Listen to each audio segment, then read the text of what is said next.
Hello students, आप देख रहे हो मेरा YouTube channel Mathverse MBA MCA, जहाँ पे मैं वीडियोस अपलोड करती हूँ for the students of BSc IT, BSc computer science, BSc mathematics, MBA और MCA स्टूडेंट्स के लिए of the subjects discrete mathematics, probability and combinatorics and optimisation technique. आज का अपना टॉपिक है बिग एम मेथड। देखिए, प्रीवियस वीडियो में आपके लिए मैंने बिग एम मेथड का एक एग्जाम्पल सॉल्व करके दिया था। आज भी हम बिग एम का सेकेंड एग्जाम्पल सॉल्व करने वाले हैं। ठीक है, देखिए, एग्जाम्पल सॉल्व करने से पहले मेरे आप सबसे रिक्वेस्ट है कि प्लीज़ मेरे चैनल को आप सब्सक्राइब ज़रूर कीजिए, लाइक कीजिए और ज़्यादा से ज़्यादा मेरे चैनल को शेयर करना ना भूलें। तो चलिए अपना आज का एग्जाम्पल स्टार्ट करते हैं। देखिए, इस मेथड को क्या बोलते हैं हम? बिग एम मेथड बोलते हैं, या फिर उसको बोलते हैं मेथड ऑफ पेनाल्टी, या फिर उसको बोलते हैं चांस बिग एम मेथड। ठीक है, तो देखिए यहाँ पे हम एक बार मैं फिर से आपको यहाँ पे जो बिग एम मेथड सॉल्व करने के जो स्टेप्स होते हैं एक बार आपको फिर से रिवीजन करके देती हूँ कि क्या होते हैं बिग एम सॉल्व करने के स्टेप्स। तो देखिए, पहला स्टेप क्या होता है, इसमें जो भी आपका एग्जाम्पल रहता है वो जनरल फॉर्म में होता है। ठीक है, तो सबसे पहला स्टेप अपना क्या होता है, उसको हमें कन्वर्ट करना रहता है जनरल फॉर्म से स्टैंडर्ड फॉर्म में। तो देखिए, पहला स्टेप क्या दिया है, express the problem in the standard form. ठीक है, तो यहाँ पे मतलब हम क्या करते हैं, जो भी वहाँ पे कंस्टेंट्स होते हैं लेस देन और इक्वल टू टाइप के, या फिर ग्रेटर देन और इक्वल टू, या फिर इक्वल टू टाइप के कंस्टेंट जो भी होते हैं उसको हम क्या करेंगे, स्टैंडर्ड फॉर्म में कन्वर्ट करते हैं। तो उसको हम क्या करेंगे, इक्वालिटी में कन्वर्ट करते हैं। ठीक है, देखिए सेकंड स्टेप क्या होता है, स्टेप 2 में क्या दिया है, add non-negative artificial variables to the left side of each equations corresponding to constants of the type greater than or equal to or equal to। यहाँ पे हम क्या करेंगे, अगर देखिए इस टाइप के constants अगर है आपके पास, कौन से टाइप के, ग्रेटर देन और इक्वल टू और इक्वल टू टाइप के अगर कंस्टेंट, तो वहाँ पे हम क्या करेंगे, आर्टिफिशियल वेरिएबल्स को ऐड करेंगे। ठीक है, addition of this artificial variables causes violation of the corresponding constants. Therefore, we would like to get rid of these variables and would not allow them to appear in the final solution। ठीक है, तो देखिए final solution में जो भी artificial variables होते हैं ना वो नहीं आने चाहिए, इसलिए हम वहाँ पे क्या करते हैं, -m ऐड करते हैं। ठीक है, by assigning a very large penalty -m। अभी यहाँ पे देखिए दो टाइप के एग्जाम्पल्स होते हैं, एक मैक्सिमाइजेशन टाइप और दूसरा मिनिमाइजेशन टाइप। अगर मैक्सिमाइजेशन टाइप का एग्जाम्पल है तो वहाँ पे हम क्या करेंगे, आर्टिफिशियल वेरिएबल के साथ हम क्या ऐड करेंगे, -m। ठीक है, और अगर मिनिमाइजेशन का है तो वहाँ पे हम आर्टिफिशियल वेरिएबल के साथ क्या लेंगे, +m को लेंगे। ठीक है, कहाँ पे लेंगे, in the objective function. Third step क्या है, solve the modified LPP by simplex method until any of the 3 cases में अराइज। सबसे पहले हमने क्या किया, जनरल फॉर्म से स्टैंडर्ड फॉर्म में कन्वर्ट किया। दूसरे स्टेप में क्या किया हमने, अगर अपने पास ग्रेटर देन और इक्वल टू टाइप के कंस्टेंट है तो वहाँ पे हमने क्या किया, आर्टिफिशियल वेरिएबल को ऐड किया है। और अगर मैक्सिमाइजेशन का प्रॉब्लम है तो वहाँ पे हम क्या लेंगे, निगेटिव -m। देखिए, अगर आपका एग्जाम्पल मैक्सिमाइजेशन का है तो वहाँ पे आपको क्या लेना पड़ेगा, -m। और अगर मिनिमाइजेशन का है तो आपको क्या लेना पड़ेगा, पॉजिटिव m लेना पड़ेगा। ठीक है, अभी हम क्या देख रहे हैं, स्टेप थर्ड देख रहे हैं, किसका, बिग एम मेथड का। ठीक है, तो देखिए थर्ड स्टेप में क्या रहेगा, solve the modified LPP by simplex method until any of the 3 cases में अराइज। अभी देखिए यहाँ पे अलग अलग 3 केसेस अकर हो सकती है। तो पहली केस देखिए क्या है, if no artificial variable appears in the basis and the optimality condition are satisfied. देखिए, अगर आपका मैक्सिमाइजेशन का प्रॉब्लम है तो वहाँ पे ऑप्टिमलिटी की कंडीशन क्या होती है, ZJ - CJ should be greater than और इक्वल टू 0 होना चाहिए। ठीक है, और जो भी आपका फाइनल सॉल्यूशन रहेगा वहाँ पे आर्टिफिशियल वेरिएबल नहीं होना चाहिए। अगर ये दोनों कंडीशन फुलफिल होती है तब हम क्या बोलते हैं, the optimality condition are satisfied, then the current solution is an optimal basic feasible solution. देखिए दो कंडीशन है यहाँ पे, पहला कंडीशन क्या बोला है कि वहाँ पे आर्टिफिशियल वेरिएबल नहीं आएगा जो आपका लास्ट स्टेप होगा, और सेकंड स्टेप रहेगा कि आपकी ऑप्टिमलिटी की जो भी कंडीशन है ZJ - CJ की वो यहाँ पे फुलफिल हो रही है। ठीक है, तब हम क्या बोलेंगे कि करंट सॉल्यूशन क्या है आपका, ऑप्टिमल बेसिक फिजिबल सॉल्यूशन है। तो ये क्या हो गया आपका फर्स्ट केस। अभी देखिए मैंने जो प्रीवियस वीडियो अपलोड किया है बिग एम मेथड का, वहाँ पे ये जो फर्स्ट केस आ रहे हैं ना, ये सेटिस्फाई करने वाला एग्जाम्पल मैंने वहाँ पे सॉल्व किया हुआ है। तो आप प्रीवियस वीडियो मेरा चेक कर लेना, वहाँ पे एग्जाम्पल आपको मिल जाएगा। ठीक है, अभी देखिए स्टेप 2 क्या है। If at least one artificial variable in the basis at 0 level and the optimality condition is satisfied, then the current solution is an optimal basic feasible solution through degenerated solution। और देखिए last step क्या रहेगी, third case क्या है। If at least one artificial variable appears in the basis at the positive level and the optimality condition is satisfied, according to rule क्या होता है कि आर्टिफिशियल वेरिएबल जो है वो आपके लास्ट सॉल्यूशन में नहीं आना चाहिए और ऑप्टिमलिटी की कंडीशन जो भी हो सेटिस्फाइड होनी चाहिए। बट यहाँ पे थर्ड केस में क्या हो रहा है कि एटलीस्ट वन आर्टिफिशियल वेरिएबल आपके सॉल्यूशन में रहेगा। और क्या हो रहा है यहाँ पे देखिए, appears in the basis at the positive level and the optimality condition is satisfied। Optimality की कंडीशन जो भी है z J minus C j is greater than और equal to 0 for maximization problem, condition भी सेटिस्फाई हो रही और जो लास्ट सॉल्यूशन है वहाँ पे एक आर्टिफिशियल वेरिएबल भी आ रहा है। तो उस केस के टाइम पे हम क्या बोल सकते हैं, then the original problem has no feasible solution. वहाँ पे हम क्या बोलते हैं, problem has no feasible solution। The solution satisfies the constraints but does not optimize the objective function। It contains a very large penalty m and is called the pseudo optimal solution। ठीक है, तो देखिए case third case का हम अभी example देखने वाले हैं। तो चलिए अपना एग्जाम्पल स्टार्ट करते हैं।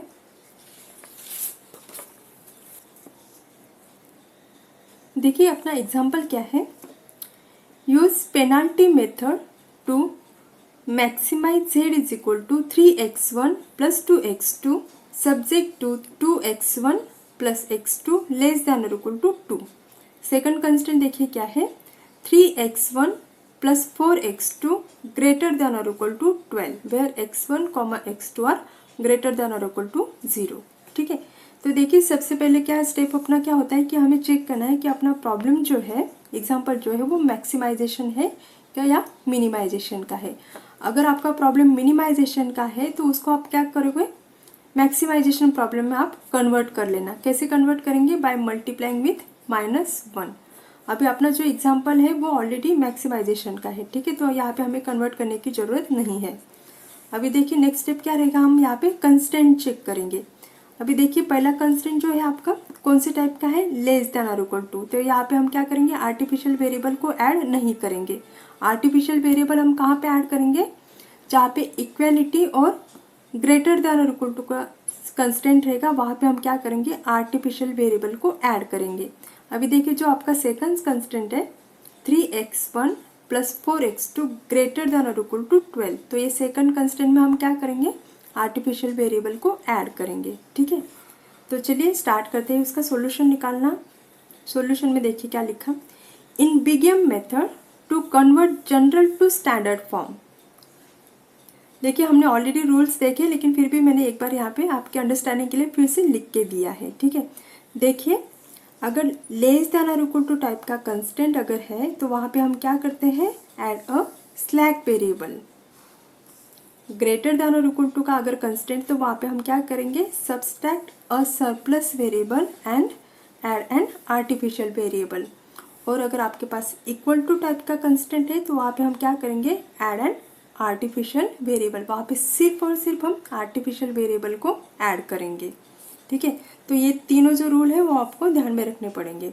अभी देखिए नेक्स्ट स्टेप क्या रहेगा, by introducing slack variable, surplus variable and artificial variable s1, s2, a1 greater than or equal to 0, the given LPP can be reformulated as। अभी यहाँ पे देखिए अपना जो मेन फंक्शन था, क्या है main function, maximise z is equal to 3x1 plus 2x2 subject to.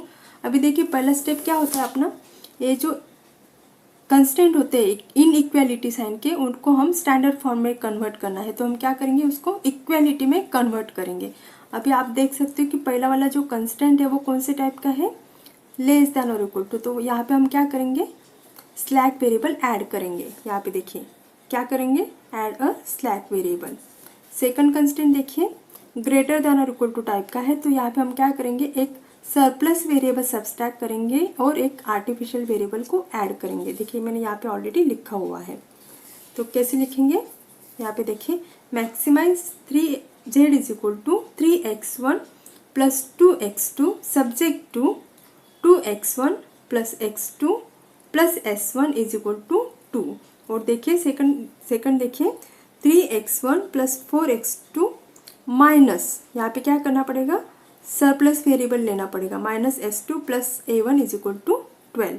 अभी देखिए हमने यहाँ पे क्या किया, एक स्लैक वेरिएबल है, एक सरप्लस वेरिएबल है और एक आर्टिफिशियल वेरिएबल है। ठीक है, तो यहाँ पे हम क्या करेंगे, जो भी अपने पास स्लैक और सरप्लस वेरिएबल है उसको विथ जीरो कोएफिशिएंट हम कहाँ पे लेंगे, अपने मैक्सिमाइजेशन फंक्शन में लेंगे। और जो आर्टिफिशियल वेरिएबल है उसको हमें बाद में क्या करना है, रिमूव करना है।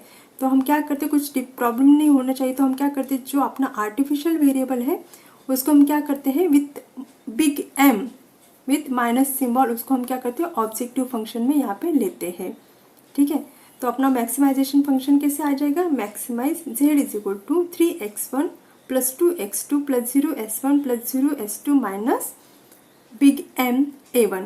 यहाँ पे माइनस क्यों लिया हमने, माइनस m, क्योंकि ये मैक्सिमाइजेशन का प्रॉब्लम है इसलिए। ठीक है,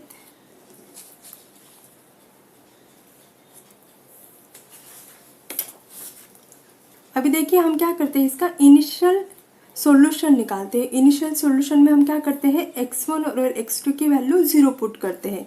अभी आप देखिए फर्स्ट कंस्टेंट में अगर x1 और x2 की वैल्यू 0 पुट की तो हमें क्या मिल जाएगा, s1 इज इक्वल टू 2। ठीक है, और यहाँ पे सेकंड कंस्टेंट देखिए, यहाँ पे भी हम क्या करेंगे, x1 और x2 की वैल्यू 0 पुट करेंगे और यहाँ पे हम माइनस s2 है ना, सरप्लस वेरिएबल है, तो हम यहाँ पे इसको निग्लेक्ट कर देते हैं। अगर हम अभी देखिए यहाँ पे x1 x2 की वैल्यू अगर 0 पुट करते तो यहाँ पे हमें क्या मिल जाएगा, a1 इज इक्वल टू 12।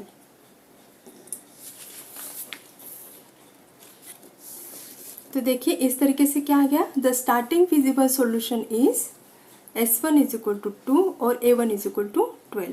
अभी देखिए हमें क्या करना है, यहाँ पे इनिशियल टेबल निकालना है। ठीक है, तो देखिए यहाँ पे बेसिक वेरिएबल अपने एग्जाम्पल में क्या क्या है, x1 है, x2 है, s1 s2 और a1। तो हम क्या करेंगे, सभी वेरिएबल्स हम यहाँ पे लेंगे, कहाँ पे, बेसिक वेरिएबल के रो में। ठीक है, उसके बाद में देखिए सीजे क्या रिप्रेजेंट करता है, ये जो अपने पास जितने भी बेसिक वेरिएबल्स हैं उनकी कोएफिशिएंट लेंगे। कहाँ से उठाएंगे कोएफिशिएंट, जो अपना ऑब्जेक्टिव फंक्शन है वहाँ से लेंगे। अभी आप देखिए x1 का कोएफिशिएंट क्या है 3, x2 का 2, s1 का 0, s2 का 0 और a1 का माइनस m। तो अभी हम क्या करेंगे, यहाँ पे वो कोएफिशिएंट लिख के लेंगे। x1 का क्या है 3, x2 का 2, s1 का क्या है 0, s2 का है 0 और a1 का क्या है माइनस m। ठीक है, अभी देखिए ये जो बेसिक वेरिएबल का कॉलम है ना, यहाँ पे हम क्या लेंगे, जो अपने स्लैक वेरिएबल जो हमने लिया था s1 फर्स्ट कंस्टेंट में, उसको लेंगे s1 को, और सेकंड कंस्टेंट में हम क्या लेंगे, a1 को लेंगे, क्योंकि ये निगेटिव वैल्यू होने की वजह से हम स्लैक वेरिएबल को वहाँ पे नहीं लेते हैं। तो हम क्या लेंगे, यहाँ पे a1 लेंगे। तो यहाँ पे आ गया s1 और यहाँ पे क्या आ गया a1।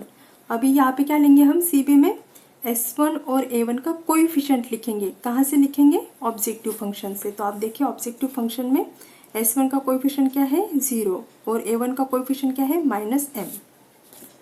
s1 है 0 और a1 का क्या है माइनस m। ठीक है, अभी देखिए जो अपना फर्स्ट कंस्टेंट है वहाँ की वैल्यूज हम यहाँ पे लिखेंगे। अभी देखिए x1 का कोएफिशिएंट क्या है 2, x2 का 1, s1 का 1 और बाकी की वैल्यू हम क्या लिख देंगे यहाँ पे 0। सेकंड कंस्टेंट देखिए x1 का कोएफिशिएंट क्या है 3, x2 का 4, s1 नहीं है तो 0 आ जाएगा, s2 माइनस 1 और a1 का क्या आ जाएगा 1। तो यहाँ सॉल्यूशन 2 और यहाँ पे 12। अभी देखिए हमें क्या निकालना है, जेड जे की वैल्यू निकालनी है, जेड जे।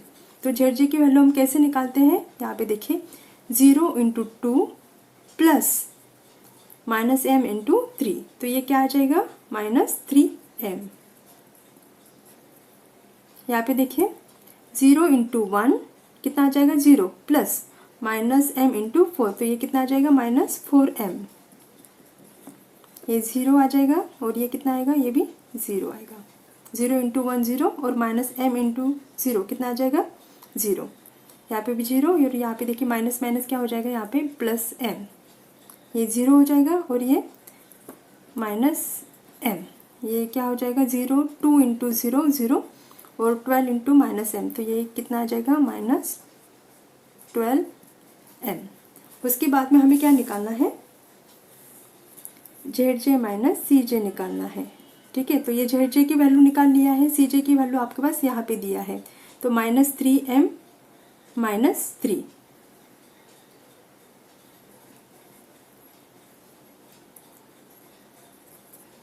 की वैल्यू निकाले तो जेड जे की वैल्यू हमें क्या मिल गई है -3m -4m 0m और -m, और यहाँ पे कितना आ गया है सोल्यूशन में -12m।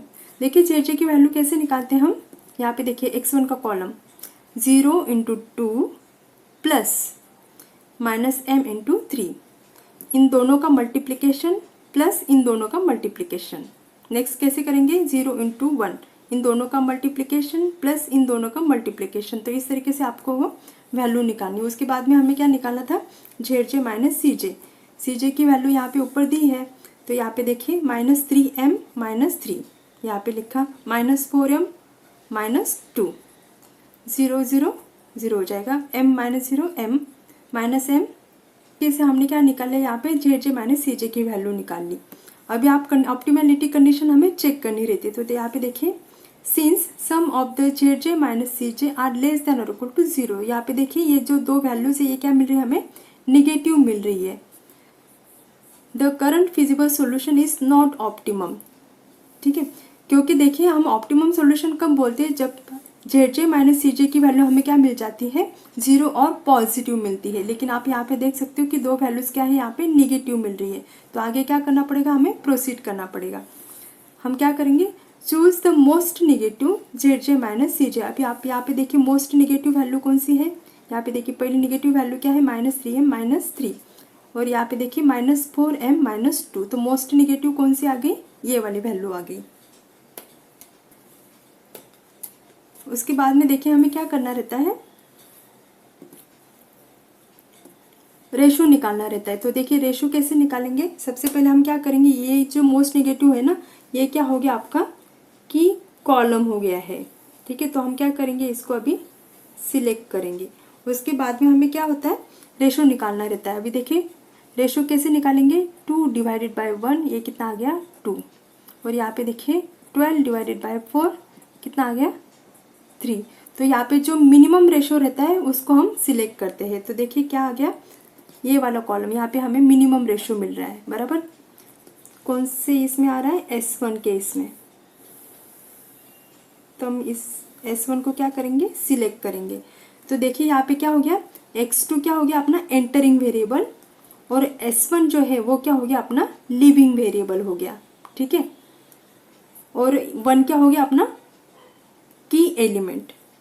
तो अब हम यहाँ पे लिख के लेते हैं, एंटरिंग वेरिएबल कौन सा हो गया, यहाँ पे देखिए x2 हो गया। लिविंग वेरिएबल कौन सा है S1, और की एलिमेंट 1। ठीक है, अभी हमें क्या करना पड़ेगा आगे, ये था अपना इनिशियल टेबल। अभी हमें क्या करना पड़ेगा, फर्स्ट इटरेशन के लिए टेबल फॉर्म करना पड़ेगा।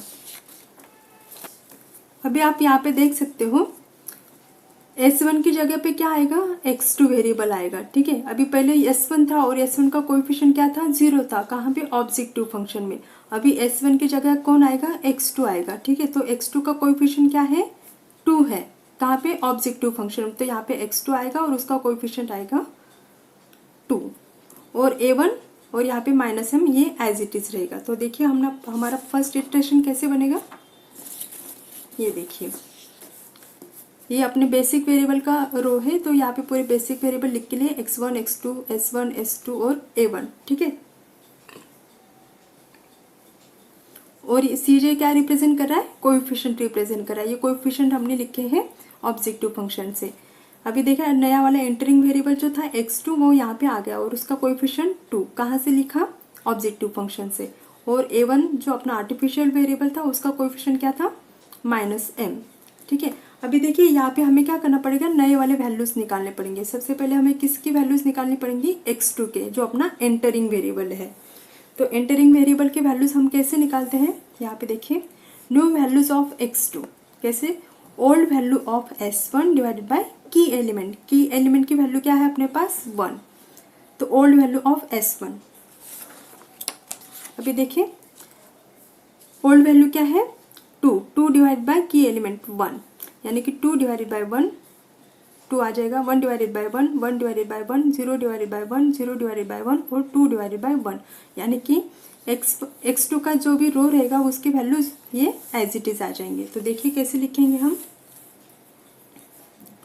2 नए वाले वैल्यूज निकालने पड़ेंगे किसके लिए, a1 के लिए। तो उसके लिए हम कौन सा फार्मूला यूज करेंगे, देखिए, new values of a1 is equal to old value minus corresponding key column value into corresponding key row value divided by key element.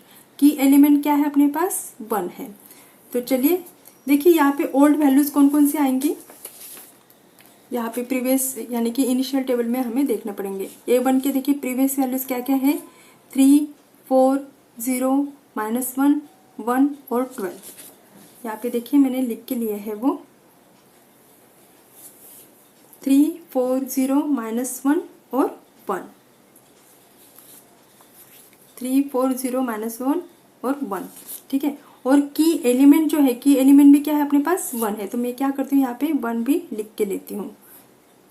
आप चाहो तो ऐसे लिख सकते हो, मैं मुझे इजी जाता है इसलिए मैं डायरेक्टली यहाँ पे पहले ओल्ड वैल्यू लिख के लेती हूँ और डिवाइडेड बाय यहाँ पे मैं की एलिमेंट लिख के लेती हूँ। ये मेरे कैलकुलेशन के लिए इजी जाता है इसलिए मैं ऐसे लिखती हूँ। आप फार्मूला वाइज आप सॉल्व कर सकते हो। ठीक है, तो देखिए कैसा है formula, old value minus corresponding key column value into corresponding key row value divided by key element. अभी देखिए ओल्ड वैल्यू क्या है 3, इसके लिए करस्पॉन्डिंग की कॉलम वैल्यू क्या आ जाएगी 4 और की रो वैल्यू क्या आ जाएगी 2। कॉलम वैल्यू कॉलम से सिलेक्ट करना रहता है और करस्पॉन्डिंग की रो वैल्यू ये जो हमने सिलेक्ट किया ना उसमें से सिलेक्ट करना रहता है। तो 3 के लिए देखिए old value 3, corresponding key column value 4, की रो वैल्यू 2, यानी कि 3 minus 2 into 4 divided by 1, 2 into 4 divided by 1। ठीक है, तो इसको सॉल्व करेंगे तो कैसे आ जाएगा, 3 माइनस 8 इज इक्वल टू कितना आ जाएगा, ये -5। नेक्स्ट देखिए 4 के लिए 4 ओल्ड वैल्यू क्या है 4 के लिए की कॉलम वैल्यू क्या आ जाएगी 4 और की रो वैल्यू क्या आ जाएगी 1, 4 इंटू 1, 4 इंटू 1। तो कैसे देखें 4 माइनस 4 कितना आ जाएगा 0। देखिए नेक्स्ट 0 ओल्ड वैल्यू क्या है 0, इसके लिए करस्पॉन्डिंग की कॉलम वैल्यू 4 और की रो वैल्यू 1 और की element 1, 4 into 1 divided by 1, 4 into 1। तो ये कैसे हो गया 0 माइनस 4, तो ये कितना आ गया -4।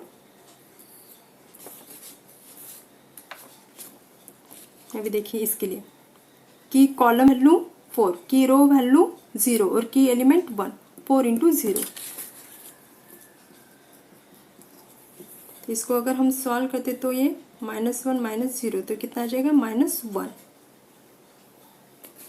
और लास्ट वैल्यू अभी देखिए ये 1 है ना, करस्पॉन्डिंग की कॉलम वैल्यू 4 और की रो वैल्यू 0, 4 इंटू 0 कितना आ जाएगा सॉल्व करने के बाद 1। अभी ये वाली वैल्यूज हम क्या करेंगे यहाँ पे लिख के लेते हैं, -5 0 -4 -1 1। ठीक है, अभी उसके बाद में हमें क्या निकालना पड़ेगा, z निकालना पड़ेगा। तो देखिए यहाँ पे कैसे देखें 2 इंटू 1 प्लस -4 इंटू 0, तो यहाँ पे क्या आ जाएगा 2। नेक्स्ट देखिए 2 इंटू 1 प्लस -m इंटू -4, तो तो यहाँ पे क्या आ जाएगा 2 + 4m, नेक्स्ट वैल्यू क्या आएगी m, और उसकी नेक्स्ट वैल्यू क्या आ जाएगी -m। उसके बाद में हमें क्या निकालना है, यहाँ पे Zj - Cj निकालना है।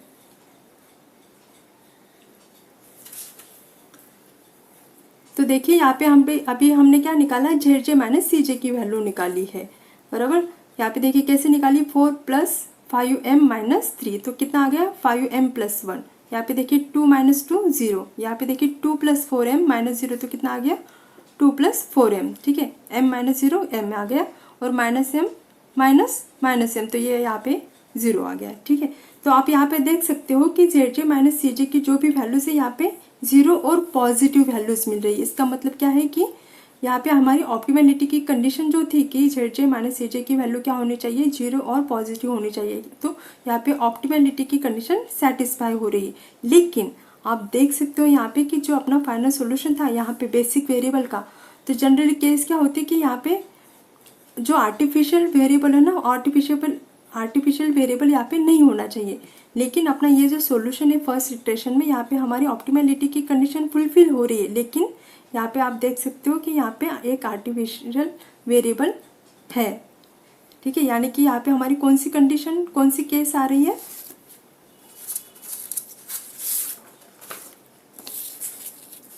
आप ये देखिए, ये थर्ड केस वहाँ पे फुलफिल हो रही है। थर्ड केस क्या थी अपनी, if at least one artificial variable appears in the basis at the positive level, यानी कि ऑप्टिमलिटी की कंडीशन फुलफिल हो रही है, Zj - Cj is greater than और इक्वल टू 0, ठीक है, and the optimality condition is satisfied, then the original problem has no feasible solution. ये दिखाने के लिए मैंने ये एग्जांपल आपके लिए सॉल्व करके दिया है कि ये यहाँ पे फिजिबल सॉल्यूशन हमें नहीं मिल रहा है। The solution satisfies the constraints but does not optimize the objective function since is contain a very large penalty m and is called the pseudo optimal solution, ठीक है। तो देखिए हम फाइनल में इसका क्या लिख सकते हैं, अभी क्या बोल सकते हैं, since all Zj - Cj is greater than or equal to 0 and an artificial variable appears in the basis at the positive level, the given LPP does not possess any feasible solution, but the LPP possesses a pseudo-optimal solution. I hope कि आपको ये example समझ में आया होगा।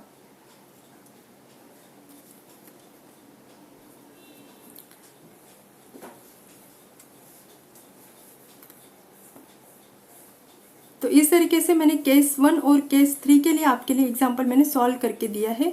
देखिए students, मैं आप सबसे मेरी रिक्वेस्ट है कि प्लीज़ आप मेरे चैनल को सब्सक्राइब जरूर कीजिए, और ज़्यादा से ज़्यादा जितना आपका पॉसिबल होता है मेरे चैनल को शेयर ज़रूर कीजिए। Thank you.